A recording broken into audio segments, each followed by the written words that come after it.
Universidade Federal do Rio de Janeiro, Centro de Letras e Artes, Escola de Belas Artes, Projeto de Extensão Vila Residencial da UFRJ. Os projetos Arte 2, Pé de Moleque e Enganando o Olho e suas oficinas na UFRJ. A proposta desenvolve atividades de extensão que estreitem o distanciamento social entre a universidade e a comunidade em geral, oferecendo atividades vivenciais e produção de materiais, possibilitando a reflexão acerca da prática extensionista e consolidando procedimentos e metodologias. O diferencial trata de aprofundar as relações interdisciplinares entre a teoria e a prática, voltadas para a valorização da autoestima, a integração social e a conscientização da importância da sustentabilidade. Os temas abordam identidade, memória e cultura brasileira, formas e moldes em silicone, cerâmica, gravura em tecido e papel, encadernação artesanal, máscara em papel machê, matilhas, desenho de paisagens, pessoas, fauna, flora e mobiliário urbano e também mulheres artistas da EBA. O time é composto por professores da EBA UFRJ que atuam como orientadores para preparar a equipe formada por estudantes da EBA e da FAO como monitores mediadores nas atividades.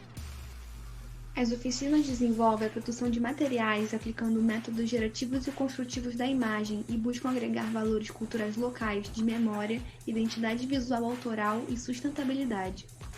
Os projetos Arte 2, Pé de Moleque e Enganando o Olho e suas oficinas na UFRJ, que tratam os parâmetros de educação interdisciplinar e interprofissional, abrindo-se a parcerias com os laboratórios de pesquisas LAMI e Lab01 da UFRJ, com outros projetos de extensão da universidade e ONGs do Rio de Janeiro. Os projetos e oficinas estão abertos a parcerias. As atividades do grupo continuam durante a pandemia de Covid-19 de forma remota.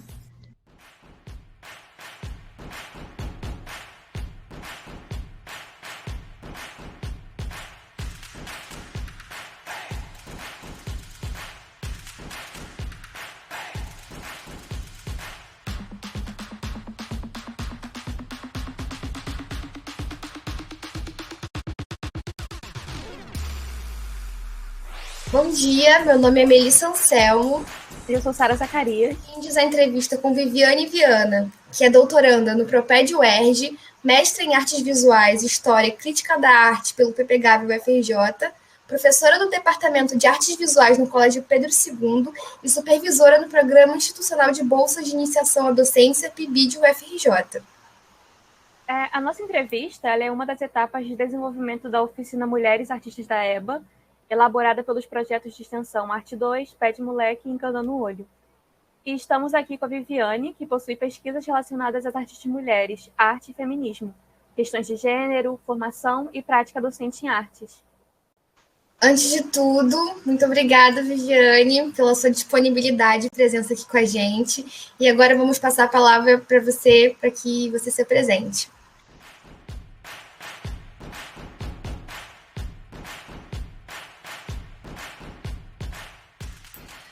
Obrigada, Melissa. Obrigada, Sara. É um prazer estar aqui. Eu que agradeço o convite.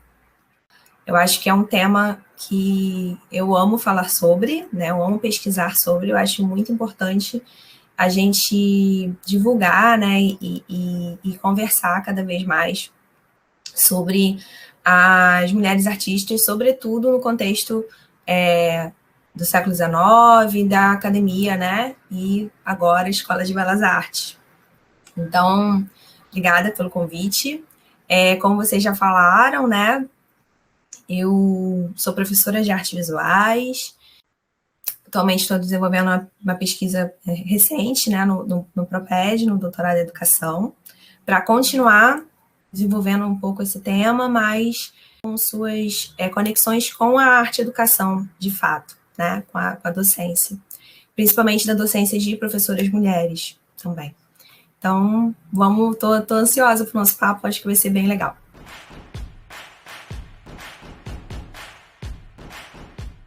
Bom, você tem um trabalho chamado Dois Pesos, Duas Medidas, né, onde você compara as obras da artista amadora Abigail de Andrade com as obras do consagrado artista Almeida Júnior. Que caminhos levou você a comparar as obras desses dois artistas? Bom, eu acho que uma das coisas, assim, das questões iniciais, assim, para falar é justamente essa brincadeira com o título, né? Justamente, assim, pensar como que as obras das artistas mulheres, né? E a Linda Nochlin fala muito naquele artigo, né? No artigo super, hiper, mega importante para a gente estar falando de produção artística das mulheres, porque não houve grandes artistas mulheres, né? De que mesmo quando esses artistas aparecem, né, na história, na historiografia da arte, elas são julgadas, analisadas como se fosse uma categoria à parte, né? Então, assim, é boa, mas boa como uma mulher, né? Boa para um trabalho de uma mulher é bom, mas não bom, importante, relevante, dentro dos parâmetros, né, artísticos vigentes ali naquele momento daquela produção, aos quais os homens, né, os artistas homens, são julgados, né, são avaliados, são analisados, né.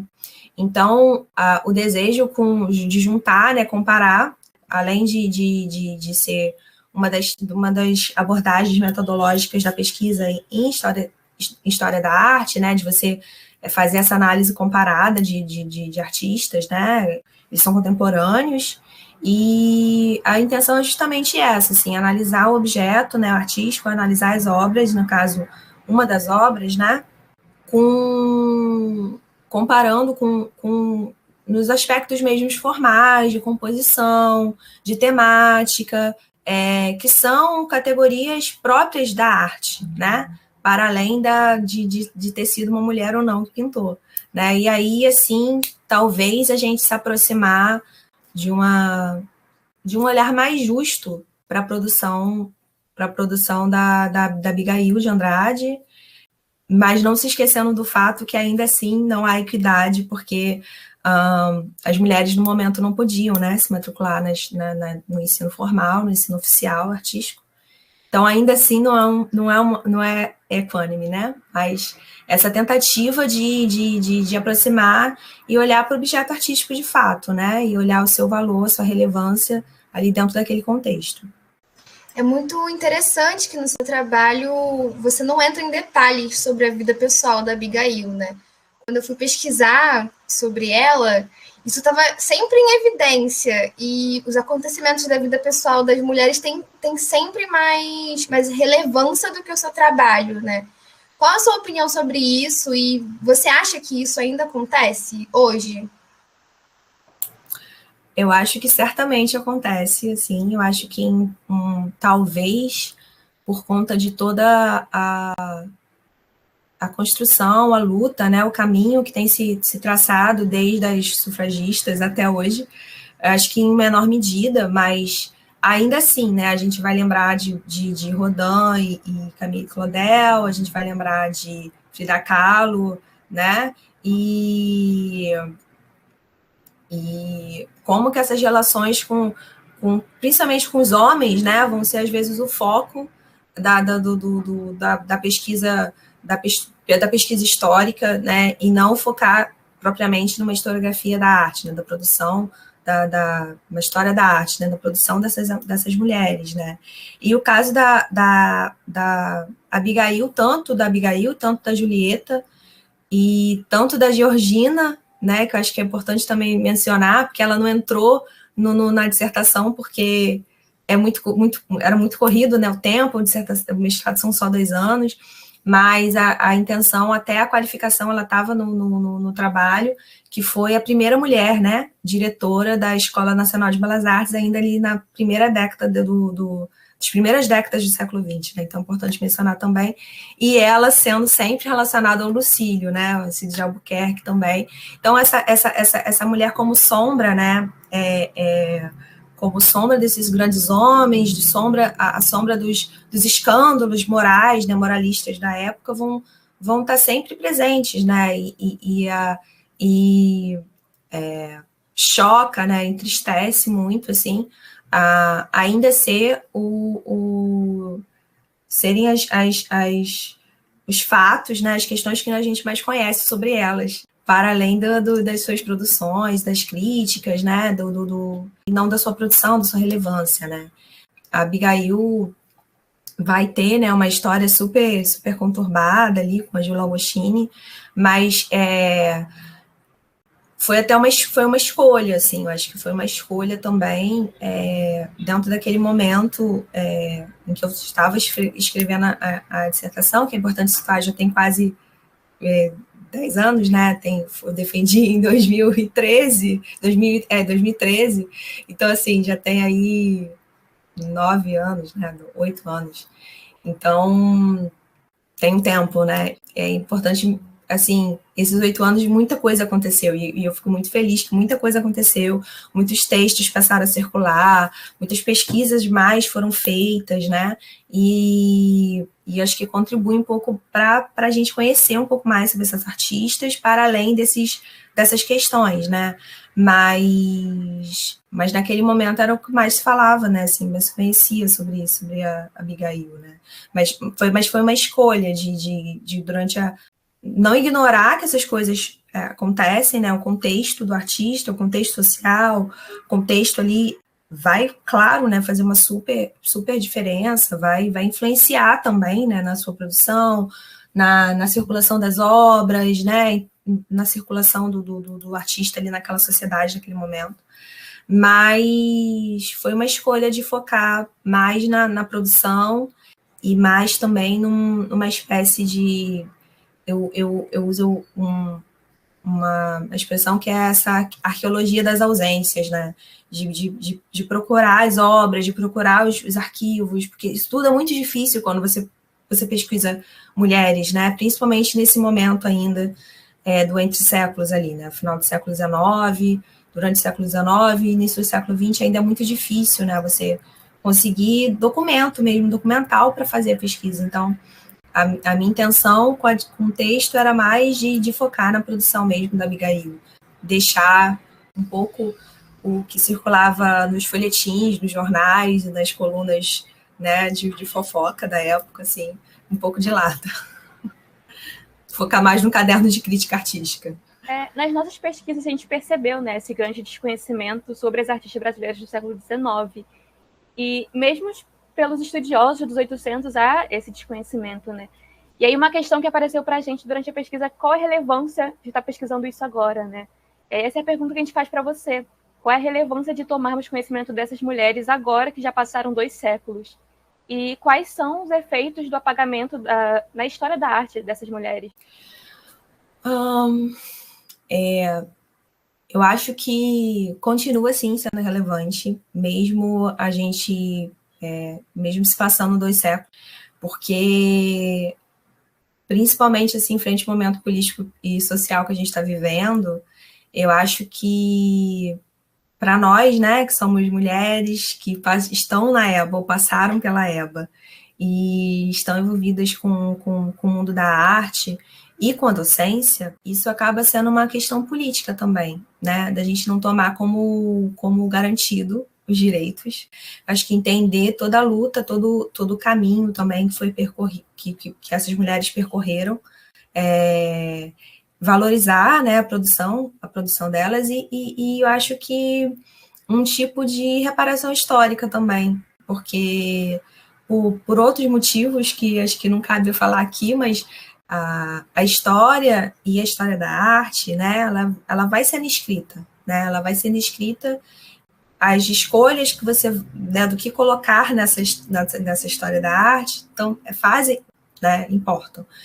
Isso eu acho que é muito importante para a gente olhar o passado do nosso país, assim, em qualquer âmbito, em qualquer recorte, e também nesse recorte de gênero, porque a gente vai percebendo que são questões, né, ligadas, que a gente ainda enfrenta, né, ligadas ao eurocentrismo, ligadas ao machismo, ligadas a apagamento de pessoas negras, apagamento das mulheres, apagamento de tudo que é diferente, né, do que é hegemônico, do que é canônico. Então, acho que pesquisar essas mulheres também faz parte um pouco dessa reparação histórica e a gente entender que a gente ainda luta em em certas instâncias, assim, com as mesmas questões, a gente ainda se debate com as mesmas questões, e conhecer o passado acho que é fundamental para a gente se fortalecer e continuar nesse caminho, né, de luta pelos direitos e também de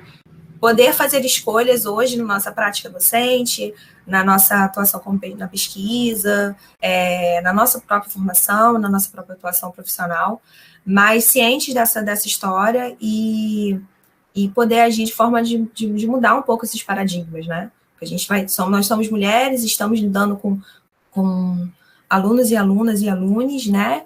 E eu acho que também conhecer e falar, né? E mostrar os apagamentos e essa retomada histórica, né? Esse revisionismo da história, eu acho que aí também é importante para a gente fazer alterações no presente, né? Fazer alterações que mudem a vida a nossa vida e a vida de quem está ainda por vir, né? Do mesmo jeito que essas mulheres mudaram um pouco também a nossa posição hoje, a partir delas, né? Então, acho que sim, tem bastante relevância. Foi muito interessante você ter citado a Julieta e a Georgina, porque elas também fazem parte da nossa pesquisa para essa oficina. E a próxima pergunta no século XIX, as artistas mulheres estavam muito mais destinadas ao ambiente privado. Ainda hoje isso se repete um pouco, tanto que a Abigail hoje é uma artista brasileira quase desconhecida, né? Suas obras estão nesse ambiente privado. E a gente queria perguntar se você acredita que as artistas mais atuais também ainda estão destinadas a esse ambiente. Eu acho que essa relação público-privado ela vai estar muito importante a gente pensar para falar da atuação dessas mulheres, né? E da produção artística até contemporânea também das mulheres, porque todo o contexto ali, né, de ensino artístico que existia assim, mas era focado na questão do lar, né? Era a questão do privado, do trabalho, um pouco talvez utilitário também, né? Ali para pôr essa ideia de lar, né? De lar bem cuidado, de mulher prendada, de mulher de boa família, de mulher educada. Bordado, a pintura de aquarela, né? A pintura de porcelana, a própria música também, né? O ensino do teclado, da música clássica ali, do piano, né? Da clássica, mas tudo então girando em torno do lar, né? E aí a gente vai pensar nas grandes obras, né? Que nos impactam quando a gente está lá no Museu Nacional de Belas Artes, né? Aquelas obras enormes com dezenas de pessoas, então aquele nu sobreestudado, né? Dos grandes artistas, né? De Pedro Américo e Vitor Meirelles, etc., né? A gente vai ver que é completamente oposto, né? Trabalho de pequena proporção, com cores pastéis, com cores delicadas, com traços pequenos, traços finos, né? E a grande obra, a grande pintura histórica, né? Com grandes proporções, etc. Que foi feita, né? Foi pensado, pensando na escultura, por exemplo, né? No caso da Julieta, que é um monumento público, para estar na rua, para ser visto, que precisa ser grande, que é bruto, que é o ferro, que é o barro, que é a pedra. Então, esses antagonismos, esses binarismos vão estar muito presentes, né? Eu acho que, e eu falo acho que da expressão contemporânea também, da arte contemporânea, porque muitas artistas têm visitado justamente muito esse lugar, né? Do bordado, da aquarela, do delicado, da flor, da pintura do cotidiano ali da casa, né? Do posado, da casa, do interno, para justamente subverter, né? Para justamente ressignificar, para justamente criticar ou repensar, né? Esse lugar da mulher fadada, né? Acho que nem acho que presa, atada a essa casa, né? E como que ao longo do século XX, né? Da produção contemporânea também, a gente vai ver várias artistas, né? Lidando com a rua, lidando com... A gente tem hoje grafiteiras, né, que fazem painéis gigantescos, que também é um lugar super quando surge super ali masculino e tal. E eu acho que hoje, então, assim, acho que a mulher não está mais, sim, acho que de uma forma geral, acho que a produção artística de artistas mulheres brasileiras, tanto internacionais, assim, é muito potente, né? A gente tem grandes nomes na arte contemporânea, que ainda assim são vendidos com preços menores do que os homens, né? Acho que é importante também falar.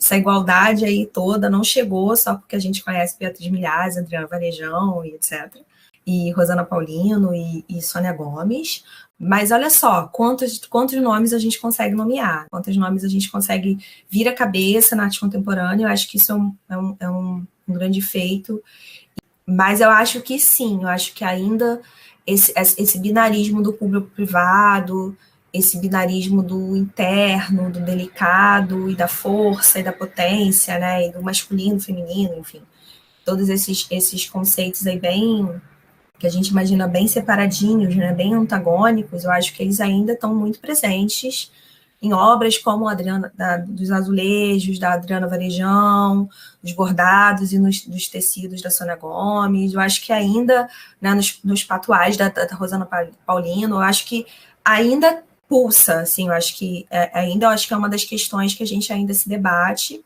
e tão presentes, mas ressignificadas, né, na subversão, o que é ótimo, que eu acho ótimo. A próxima questão, assim, tem muito a ver com o que você falou anteriormente, mas, assim, a sensação que a gente tem quando fala da mulher na história da arte brasileira é que ela só existiu depois do modernismo, que antes, assim, não existiam. E aí, a questão é essa: aqui você relaciona a inexistência de estudos mais aprofundados sobre artistas mulheres. Né, assim, aí acho que eu até comecei a falar isso, mas não desenvolvi, mas assim, por outras questões, né, a historiografia, a história que vai sendo escrita, a gente vai conhecer a Tarsila e a Anitta como as grandes, as primeiras, né, e isso serve a um propósito, e de forma nenhuma estou aqui também desvalorizando a produção, acho que são super importantes mesmo, a produção da Tarsila e da Anitta, mas existe esse apagamento, né, de todas que vieram antes, né. A gente vai ter escultoras, a gente vai ter gravadoras, a gente vai ter muitas artistas, muitas mulheres expondo nas exposições gerais, né. A própria Julieta ganha o prêmio de viagem, né, a Europa, que era o maior prêmio, né, então uma mulher viajando para outro continente, sozinha e tal. E aí tem todas as outras questões também de lidar com a questão da maternidade, que eu acho que não cabe aqui, mas, assim, tem muitas mulheres que vão... Tem a própria Georgina, né? No momento que, da década de 20 ali, a Georgina tá na Escola Nacional de Belas Artes, diretora da maior instituição, né? De arte do país. Então, isso não é falado, né? Assim, quando a gente entra na galeria do século XX do Museu Nacional de Belas Artes, é o primeiro quadro que a gente vê, é o da Georgina, e do lado do Lucílio, mas é o da Georgina, tá lá na frente, né, assim. Tem obras uma das obras da Julieta tá na reitoria, não conhece, né, tem obras da Nicolina também, né, da Nicolina, que é uma outra escultora muito importante também, Nicolina de Assis, por todo São Paulo, em praça, em cemitério, em vários lugares, assim, tem várias obras dela no Museu da República, e a gente não conhece, né? Eu acho que tem um movimento, talvez, desinteresse, né? Eu acho que um pouco pela questão do discurso, da narrativa do moderno, né? De desinteresse pelo que é do 800, porque é muito ligado ao império, muito ligado ainda à colonização, né? Eu acho que tem um processo aí que a gente passa durante o século XX desse desinteresse pelo século XIX, até mesmo desqualificação um pouco, talvez, né, do século XIX, mas acho que isso tem mudado, assim, dos anos 90, dos anos 80 para cá. Acho que tem tido mais pesquisas sobre esse período, mas acho que tem vários desses movimentos, assim, que vão contribuindo, além desse apagamento do que não é o hegemônico, né, desse apagamento feito pela cis-heteronormatividade assim, das mulheres, tem outros movimentos que são históricos também, que vão contribuir, né? Essa questão do discurso do moderno e o próprio desconhecimento, né? Eu acho que a gente passa nossa vida escolar toda sem ver uma obra dessas mulheres nos livros didáticos.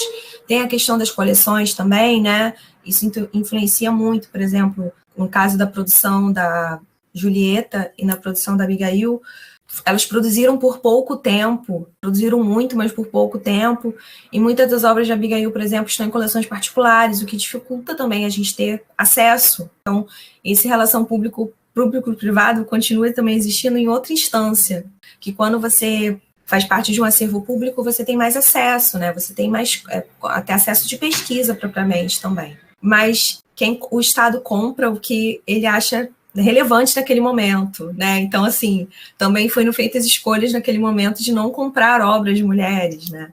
Por talvez não entender como relevante, né, nesse contexto. E aí volta aquela questão da relevância formal, artística, de fato, do trabalho delas, né? Então, acho que tem várias questões que vão agir aí para que esse apagamento se perpetue, né? Isso não é uma questão só do Brasil. Acho que, pelo que eu pude, até onde eu pude ir, assim, questão da França, Inglaterra, também acontece isso, das artistas mulheres. Mas eu acho que hoje em dia a gente tem avançado, assim, eu acho que eu tenho acompanhado um pouco, acho que tem mais artigos, tem mais textos, né? O próprio texto da Linda Nochlin, né, que até a minha dissertação não era traduzido, né, para o português, e hoje em dia está disponível na internet. Então, acho que esse movimento de publicizar, de popularizar, né, de a gente falar mais sobre isso, de a gente pensar sobre isso, tem ajudado, né? Muito bom, Vivi. Outra coisa, segundo o dicionário, gênio é uma pessoa dotada de extraordinária capacidade intelectual, extremamente criativa e talentosa. Porém, quando se fala de gênio, refere-se sempre a homens, né? Se pensa sempre em homens. Na sua opinião, por que isso acontece? A gente pode usar isso para outras palavras também, né?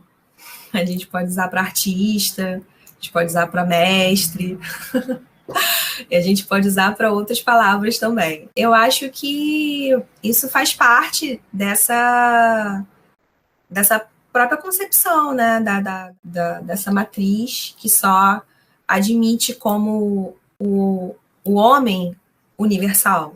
Humanidade, quando a gente fala homem, o plural masculino, isso tudo está implicado em ideias de mundo, né, ideias do que pode ser mesmo, né, se você não admite, existe um regulamento, uma lei, uma normativa, que proíbe que mulheres estudem em uma instituição, não há porquê você, em formulário de inscrição, você admitir ali, marque aqui o seu sexo, marque aqui o seu gênero, né, professor ou professora. Não faz sentido, né, porque na ideia da ideia de possibilidade daquele lugar, isso não é uma possibilidade. E eu acho que acontece a mesma coisa com essa categoria de gênio, né?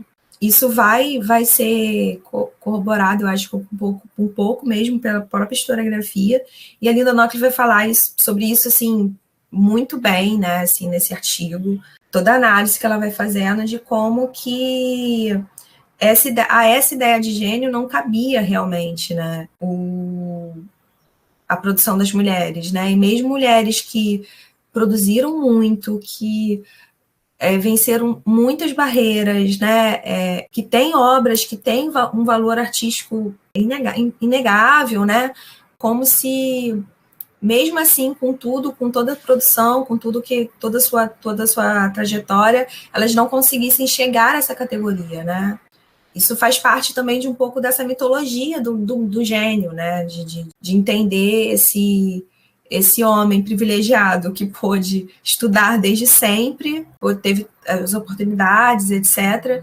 E toda aquela trajetória, e também, de novo, não é desqualificando, né, artistas que a gente hoje pensa nessa questão do gênio, né, como ela vai citar do Michelangelo, né, do Da Vinci, etc. Qualquer pessoa que a gente vai pensar, né, qualquer artista que a gente vai pensar nessa categoria de gênio, não é desqualificando, mas tem uma mitologia também em torno disso, né, assim, de como que é essa ideia divina que chegou né, e é um entre muitos, né, que vai acontecer, mesmo deusificar, né, deusar essas pessoas. E isso não acontece, né, com a trajetória das mulheres, né.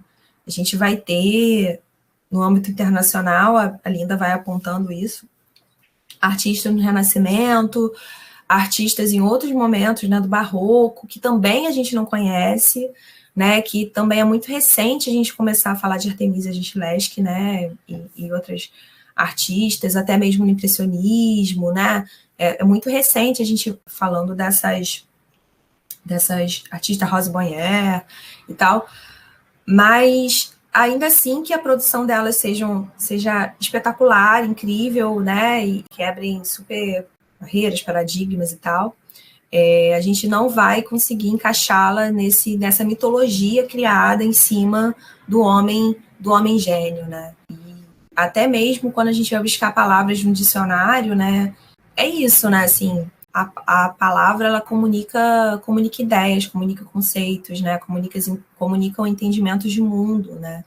E se a gente não consegue enxergar a possibilidade da existência, né, daquela palavra, daquele significado, fica difícil até a gente fazer essa projeção. Então, durante muito tempo, eu acho que é isso, né? Eu acho que é uma das coisas que ainda perdura. Eu acho que a historiografia das mulheres, eu acho que ainda precisa caminhar bastante para a gente conseguir ainda olhar para essa história, para esse passado e conseguir admitir, né, que existiram, sim, mulheres incríveis, mas eu acho que também é uma das discussões importantes do feminismo atual, da teoria feminista atual, assim, é a gente também trabalhar na subversão dessas categorias que servem para oprimir, né, que servem para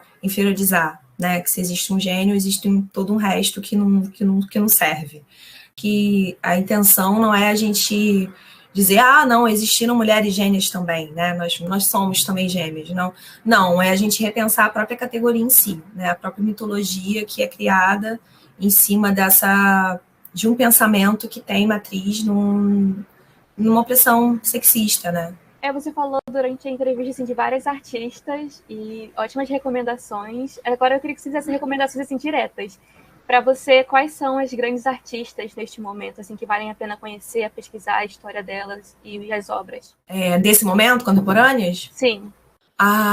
Eu tenho uma grande paixão pela Sônia Gomes. Eu acho que é uma artista que tem uma poética assim, que me arrebata e que nas minhas experiências também com as crianças, né, que eu leciono para os anos iniciais, é muito lindo ver a identificação assim, das crianças com essa história, com essa memória dos tecidos, dos paninhos de crochê, das avós, sabe, da costura, do quarto de costura de alguma tia, de alguma avó.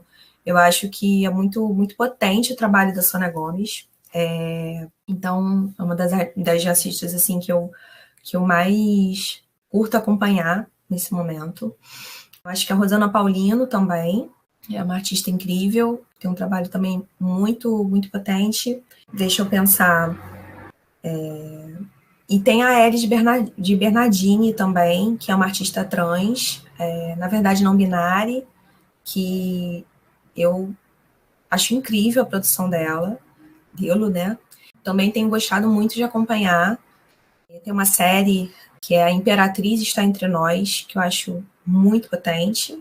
Eu tenho pesquisado, lido bastante sobre ele.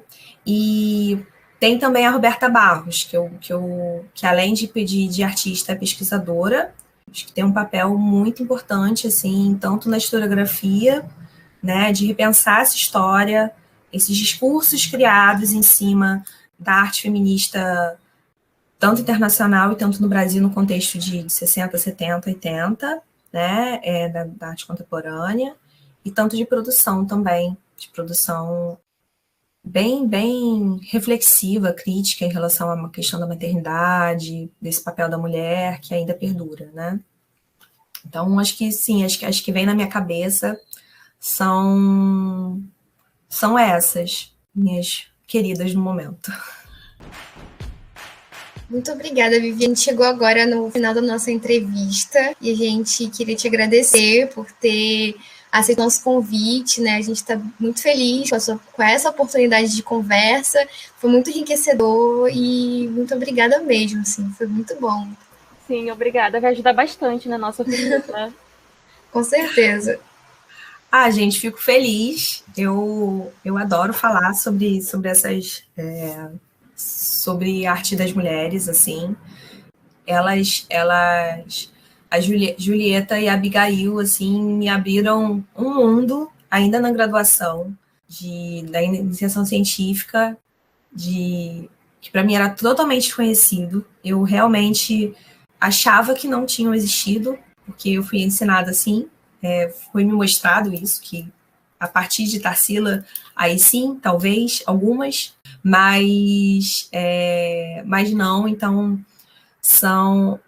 elas são muito queridas, assim, eu tenho muito carinho por essa pesquisa e eu fico muito feliz de estar falando isso com vocês que estão na graduação, que estão na EBA, que fazem parte dessa história também, né? Porque acho que quando a gente começa a pensar sobre isso, acaba sendo muito revolucionário a gente estar na Escola de Belas Artes, sendo professoras, estando na escola e seguindo por esse caminho. Acho que eu adorei o papo, adorei as perguntas e bom projeto para vocês que tenham frutos muito bacanas aí de popularizar e disseminar, né, essas conversas sobre essas questões, né, essas perguntas.